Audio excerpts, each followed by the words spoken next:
this episode of Geared for Growth, we're diving into the world of Australian property journalism. How stories are made, what drives the headlines, and what separates credible reporting from clickbait. Joining me is Aidan Devine, the National Real Estate Editor for News Corp Australia. With over 20 years in journalism, Aidan oversees property coverage across some of the country's biggest mastheads, including news.com.au, the Daily Telegraph, Herald Sun, and realestate.com.au. We explore the behind the scenes of how property stories come to life, from data sets and government policy announcements to the human stories that capture national attention. Aidan also lifts the lid on how the media navigates accuracy, public interest, and the rise of AI-generated information in today's fast-moving news cycle. It's an eye-opening conversation about the responsibility and reality of modern journalism and how the stories we read shape the way we see Australian property markets. Let's get straight into it. Aidan Devine, thanks for joining me on Geared for Growth. Yeah, great to be here. Now, you're the National Real Estate Editor for news.com.au and other publications. Can you sort of define where it is you sit in the hierarchy and what you oversee in Australian real estate property journalism? Yeah, so I've been a journalist for 20 years. My current position is as a news editor for real estate across News Corp. So that's a bundle of different titles. Some of the ones that more people would be familiar with are news.com, you've got the Daily Telegraph, Herald Sun, and a lot of that's all syndicated. So much of our content appears on multiple sites, and it does also appear on realestate.com.au as well. So really, it's all just about coordinating real estate themed content that runs across different mastheads to different audiences, and just anything really real estate related that is important to people.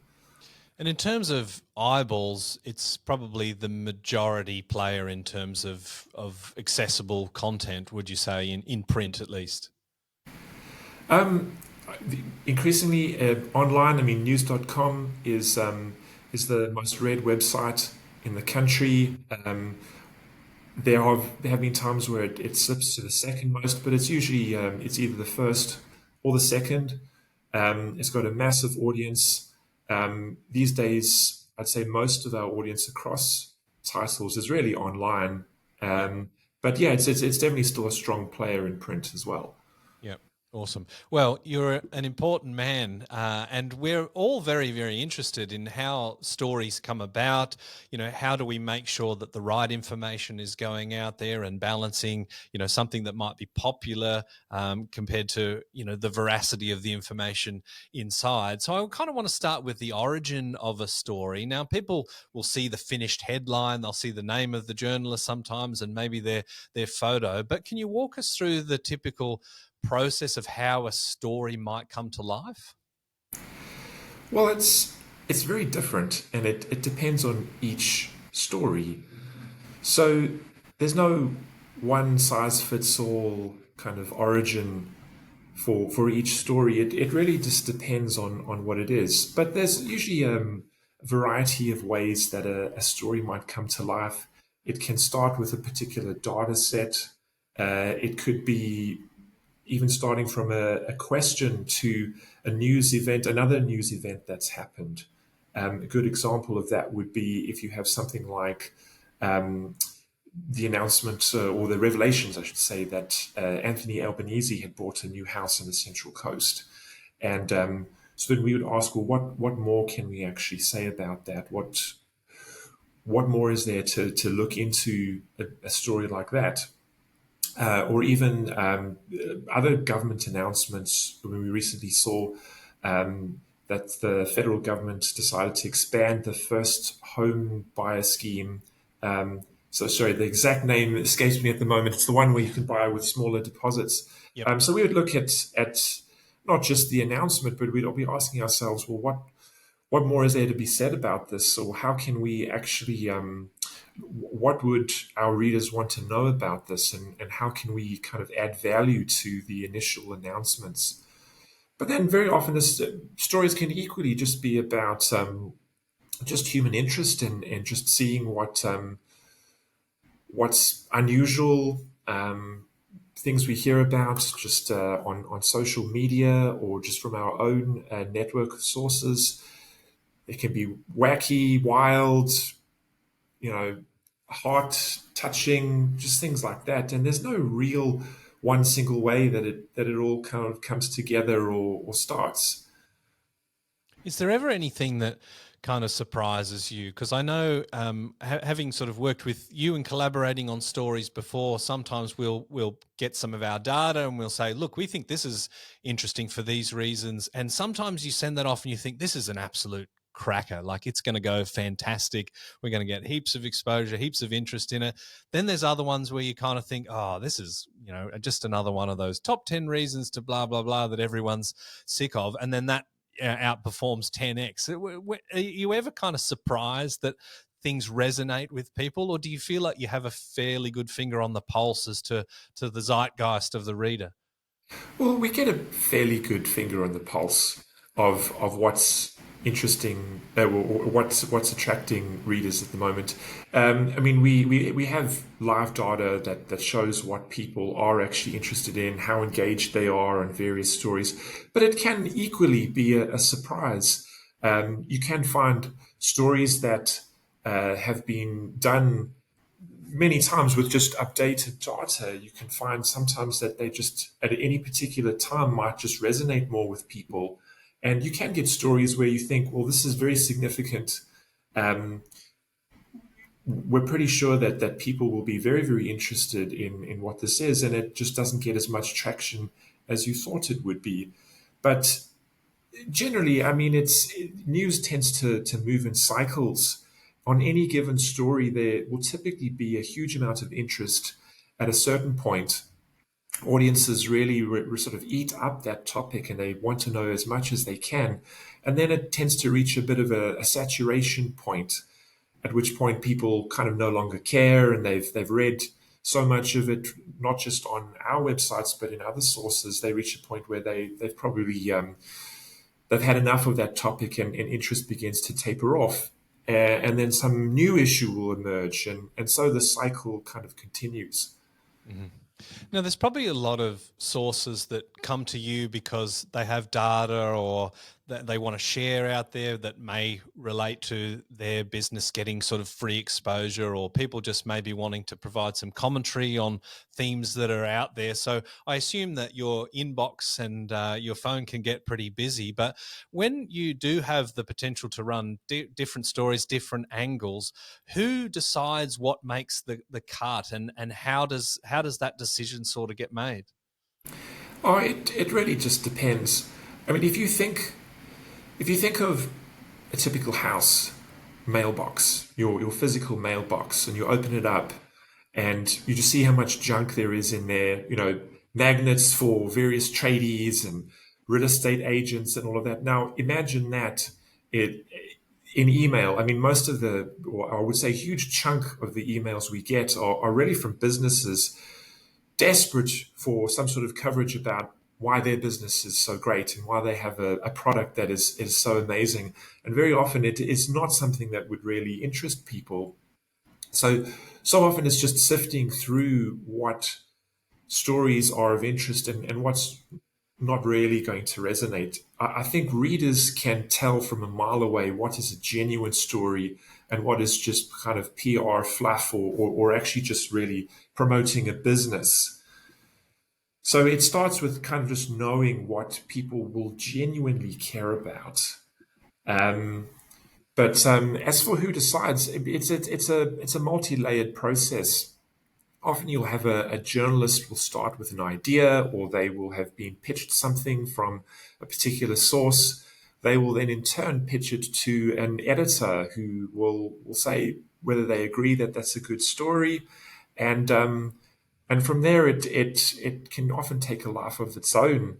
If it's a particularly strong story, you might start to get additional editors weigh in on what they think would be a good approach for the story, what additional elements should be added, if there's any potential follow-up stories we can have on that.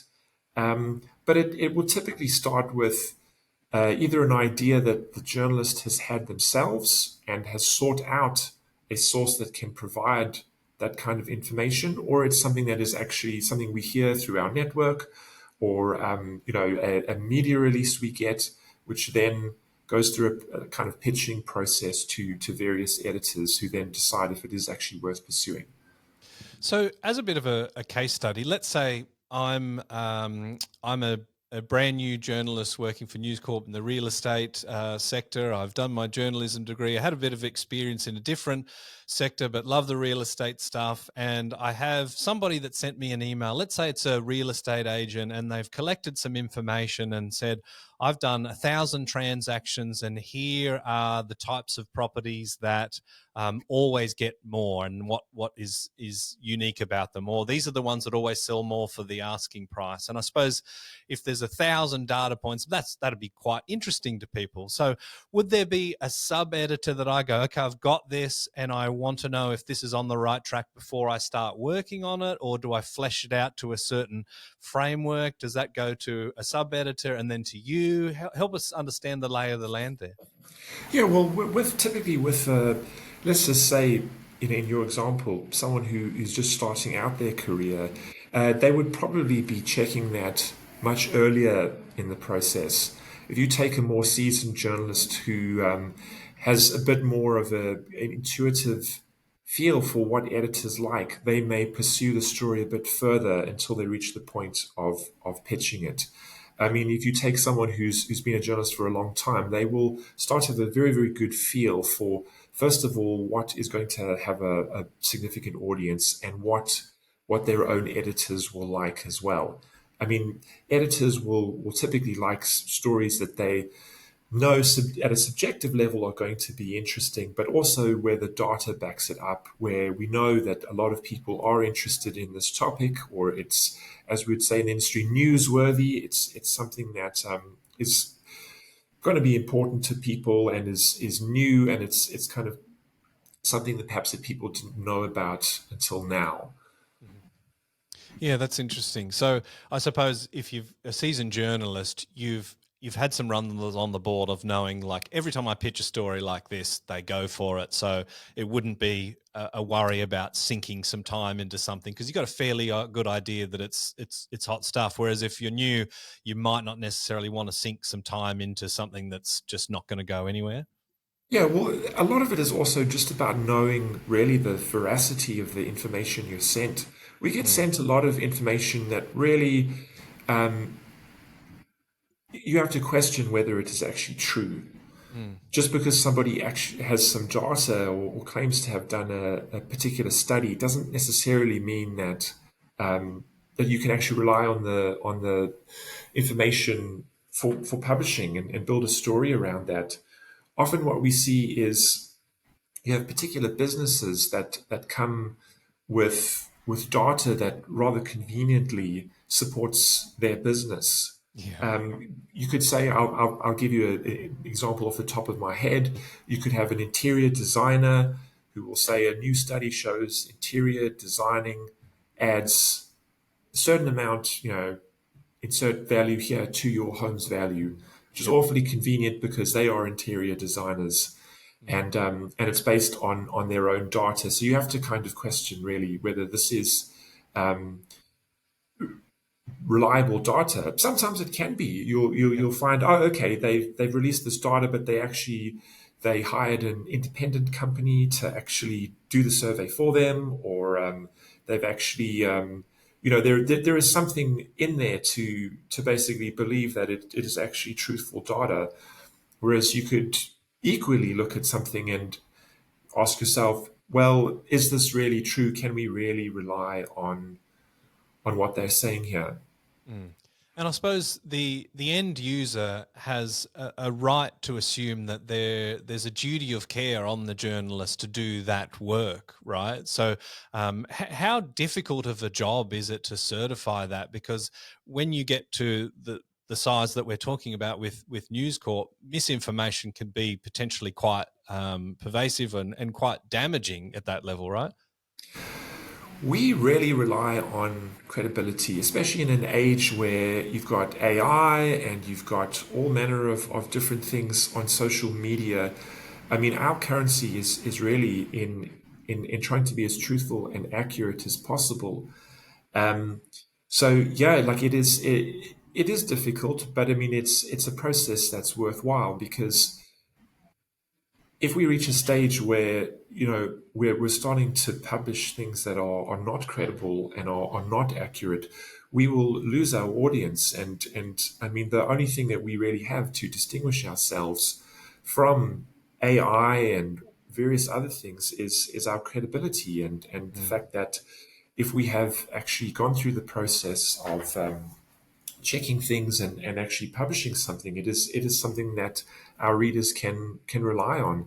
I think were we to reach a stage where people would question whether they can actually believe what they're reading on our websites, then I mean it's quite a precarious position to be in as media because really like what are you doing then if it's not actually true? Yeah, exactly. When it comes to stories, and I know that this might be sort of part of the intellectual property of the organization, but are there any things that you just know straight away are perennially popular? You know, celebrity buys $20 million place, or developer, rips off people. Like I assume that it's some of the more sensationalist things that are typically most popular. What can you share around, holding the mirror up to us consumers? You'd be surprised. It's not always. I mean, you mentioned sensationalism. Um, it's actually often it's the stories where you could say to yourself, how does this affect me? So someone reading it would feel that this actually impacts them directly. That often very much resonates. So you could see that in things like if you've bought an investment property or a house, a constant thing that you would be thinking about is what the value of that house is. Mm, And so things that speak to essentially like what your net worth may be, how the value of your home may be tracking. People are very, very interested in that sort of thing because essentially it impacts them directly. mm, So often you'll find the stories that resonate the most are the ones where people who read it will feel that it directly impacts them and it is something that they really need to be wary of or be thinking about. mm. That's But somewhat refreshing, I think. Like, I mean, Kylie Minogue buying a $30 million apartment doesn't affect me at all. But yeah, of course, a property that I own in a particular area, we're talking about the drivers of that area, is it going up or down? I can see that being of more interest to me personally, right? The Geared for Growth Property Investing podcast is presented by our business, MCG Quantity Surveyors.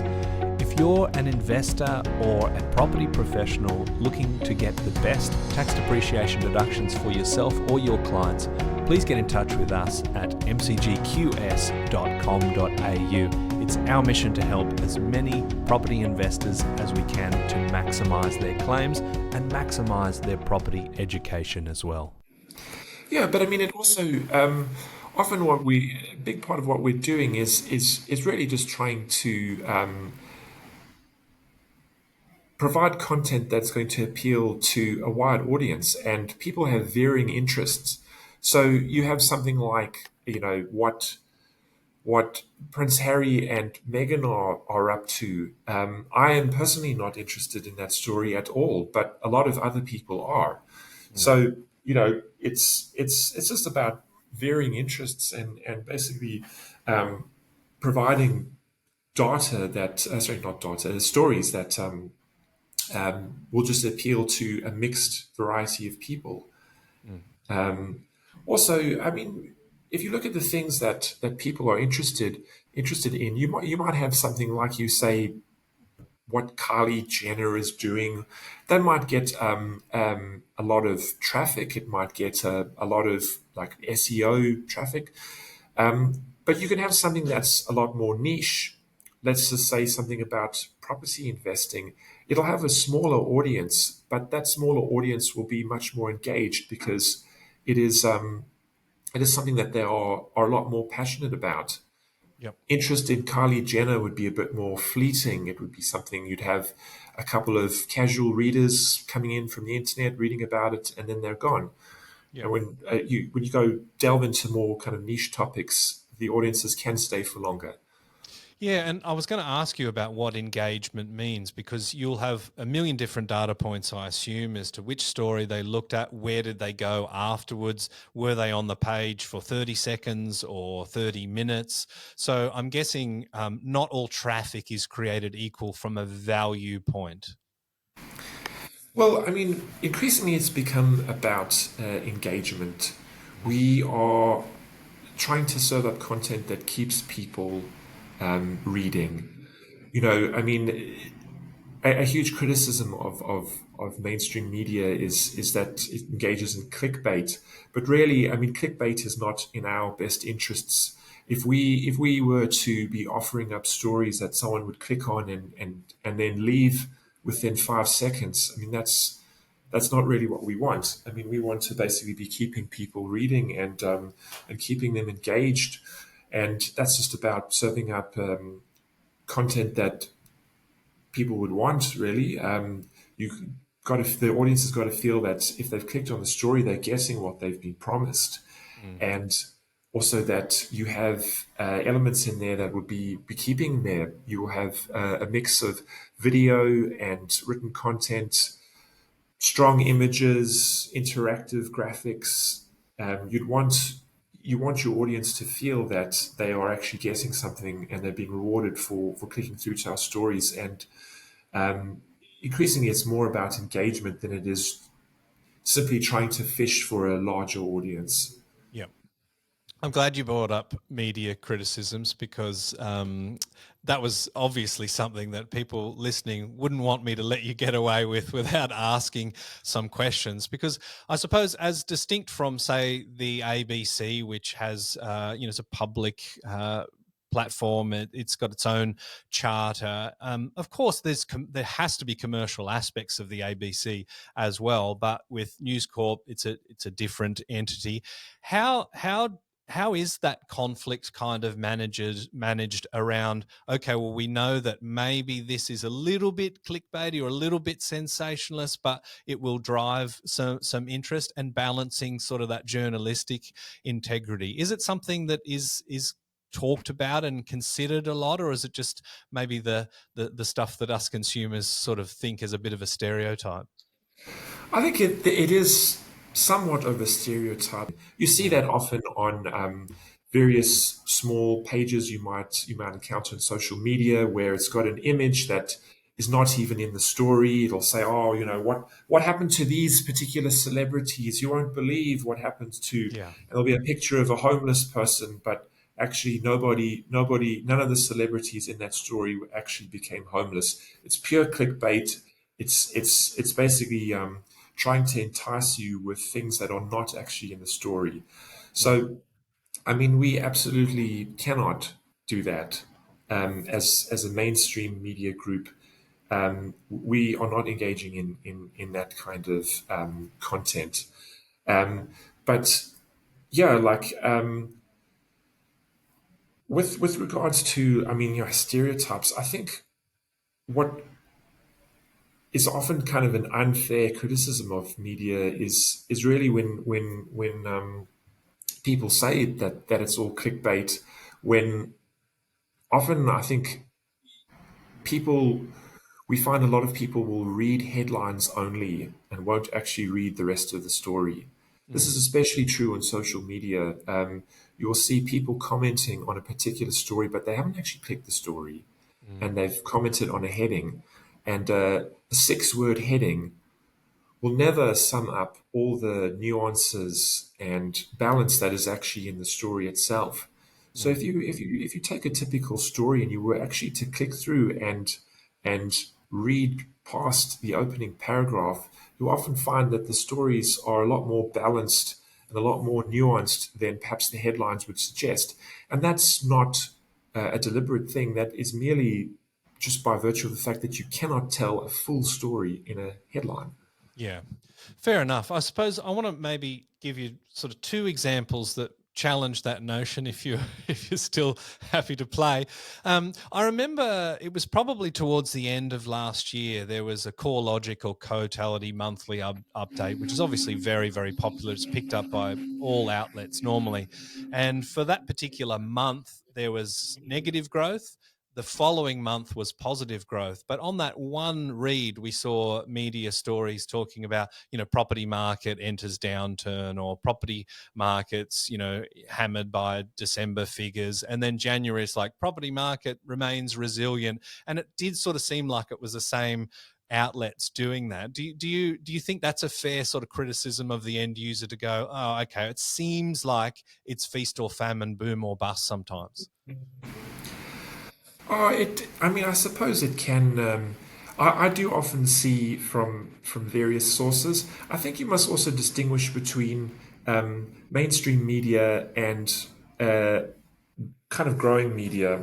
I mean, we have a massive audience that we really have to keep, and in order to keep that, we have to be accurate. But there are a lot of upstart media groups that are desperately trying to grow their audience. And they can, or often do, engage in much more short term strategies aimed at growing their audience, which would be serious sensationalism. Um, for example, the market is booming, market's busting, just basically desperately trying to just attract as large an audience as possible. I mean, obviously, it's important for us to grow audiences as well, but we also have to keep them, and Yes. we're not going to keep audiences by you know simply writing uncredible stories. Yeah. So yeah, I mean, I would question that really. If you look at which publications are actually doing that, I mean, sort of ask if is it the mainstream media or is it sort of more fringe groups? Mm. Yeah, that's a reasonable point. Next time I see one, I'll say, "Is this you?" And you've got the right to reply. What about individuals? So, for example, we can sort of point at different media outlets and align them along the political spectrum. I mean, it's pretty easy and maybe a bit too reductive, but for the point of argument, we can say the ABC is a little bit left, Sky is probably quite a lot right. Sometimes you see individual journalists who you could fairly consistently place at one end or the other. How do you kind of balance that? And when we're talking about some of these emerging media outlets who are maybe looking for those shortcuts, do they try and engage in that, or maybe lean into something that they think is so far left that it might be inflammatory to the right, or so far right that they're going to get a lot of engagement to the left? I mean, how does that sort of underbelly work? To be honest, I'm not really sure. Especially in sort of smaller groups, what how some of their leanings, their own political leanings, may actually influence their coverage. But I mean, certainly in what we deal with, we are generally pretty far from politics. In talking about the property market, there's obviously some political considerations. It does often kind of merge, I suppose, with the political environment. But I mean, so much of the real estate market is really its own thing. So we are usually not too much in that political space. For example, I mean, if you're talking about property market movements, I mean, this is seldom influenced by governments. Even if government policies can play some sort of hand, I mean, it's usually not the overwhelming reason why things may happen. Or I mean, even if you take something like housing construction, which is a frequent political conversation, it's not any one particular partisan thing. It's not something you could really make a strong political case is for the left or for the right, really. So, I mean, I'm probably not that well placed to comment because it's not really something we delve too deeply into. Yep. Broadly, when it comes to the economics of property journalism, I think listeners would be keen to know, well, how does that work? And anytime there is a financial incentive, that's where you get, a potential pull in that direction, i.e., if being more sensationalist means that you're getting more engagement, then there is a kind of an incentive to go that way. You've sort of talked about why that doesn't work as a long-term strategy, because you lose trust and you lose readership and you're kind of setting fire to yourself. But how does property journalism in Australia contribute to the revenue of the companies that own these mastheads? Well, property is the Australian obsession. You'll actually find that having like a dedicated team covering property issues is a uniquely Australian thing. I've worked in Right. 4 different countries in media, and it's only in Australia that we really have such a thing as property journalism. So that is essentially why media cares about it. It's because Australians care about it. Um, were it to cease to be a topic that was of interest to a large share of readers, I would quite imagine that it wouldn't really be part of the journalism space in this country anymore. So it's there simply because you have a mass media organization that is trying to appeal to as large an audience as possible, and this is a topic that many people are interested in. So it's pretty much as simple as that. Yep. And people with businesses like mine, or any particular business that fits the criteria for News Corp, for example, I presume, can purchase the advertising space on, let's say, the newspaper or online. Is that the pure single sort of source of revenue for news outlets at this point in time, or is it a little bit more complicated than that? It's probably a little more complicated than that. There are a lot of commercial partnerships that are increasingly emerging. But I mean, that is really that's a question for the marketing space, really, because they, the companies worked hard at looking at different models and new ways to basically get value for clients. But it's not really a space that I'm particularly close to. Yeah. Should we worry about the health of journalism in Australia? I don't mean, the incentives to clickbait or left or right leaning or political intervention, but just the fact that the difference between, as you elucidated really well, say AI and the publications that are owned by News Corp, is you have somebody looking at there and testifying that this is data that can stand up to inquiry, that is peer reviewed, or the sample size is big enough. And there's no shortage of news and information about sort of the decline of traditional media. Of course, the companies like Facebook and Google have come in and they've dominated that. We've got the rise of AI that is a bit of a concern, because I think fake news was a Trump term that was invented just to sort of discount anything that he didn't like, but Yeah. fake news does actually exist for whatever reason, whatever purpose.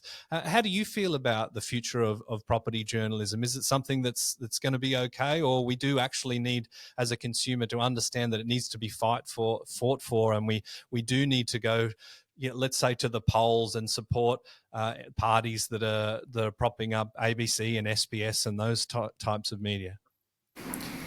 I really think it's just an emerging situation. So much talk has been made of what the impact of AI will be, and it just I think it's at a bit of a crossroads where we don't really know yet how it will actually affect the industry. It's really hard to tell what the impact will be because people will often look at how AI is now, but you really have to consider what it's going to be like in a few years. I mean, I just remember when ChatGPT first came out, or at least when I first became aware of it in 2022. Um, it's much different now. I mean, it's evolved. There's so many things it could do now that it couldn't do well back then. So it is really things are going at such a fast pace that it's really hard to know exactly what the impact will be. But certainly for us, it's often spoken about that it could be one of the best things that happens for traditional media, or one of the worst. It could be something that kills traditional media or actually makes it stronger. In a world where you have unreliable AI hallucinating, it could be in hallucinating information and not really producing reliable intel. It makes the role of credible media more important. But at the same time, if you have a situation where artificial intelligence is basically the only medium through which people actually get their news or information about the world, then you have to wonder how that will actually affect everything else. But it's really it's impossible to know exactly what will happen. Well, I think, yeah, as you say, it's impossible to know what will happen, but I don't necessarily want to live in a world where we're not being fact-checked and we're not having people like you look at things and say, look, this is credible, this is interesting, this is not pushing in any particular agenda. So thank you very much for the work that you do and for being such a good sport with my annoying, it's all just a conspiracy theory and we do what Uncle Rupert tells us to do type questions. Yeah, no worries. Thanks, Aidan. Okay, thanks.